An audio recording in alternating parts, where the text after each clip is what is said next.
went on vacation to Arizona when I was 10 years old. My whole family was there.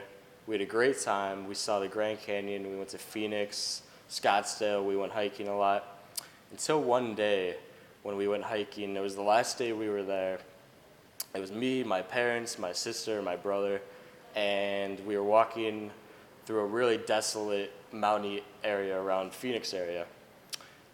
And eventually, I was really young, I was 10, so me, my sister, and my mom got tired and we're like, hey, we'll meet you guys back at the hotel. You guys can keep hiking if you want to.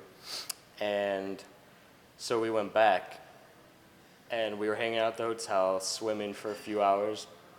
And then suddenly, a few hours later, my mom gets a call from a stranger and say, hey, we just found your husband and your son, and they're stranded on a rock somewhere we had no idea where they were at, and they were calling for help. So here's what happened, the whole story. My brother and my dad were hiking just across the mountains that we were near, and they kept going until they got lost. And eventually they reached a rock that was close to the paths where they thought they can get out. And my dad, trying to be all smart, tries to go down a steep cliff and try to hoist my brother down so they can reach the path. But my dad slipped. He fell down I think it was like a 30-foot drop. Thankfully, he just slid down. It didn't get hurt or anything like that. But at that point, him and my brother are separated.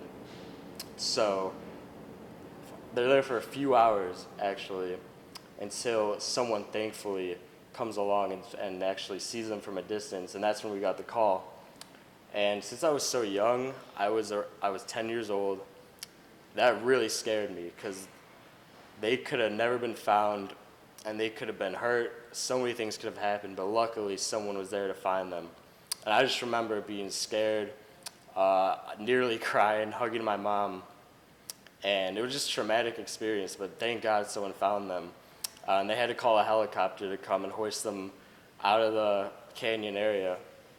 And thankfully they were okay. And we could continue our vacation in Arizona. But two things I actually really learned that day is one, that there actually are good people there that will help you in situations like that. And two, to always cherish the good memories with your family because you can never know what's going to happen. Yeah. That's all I got.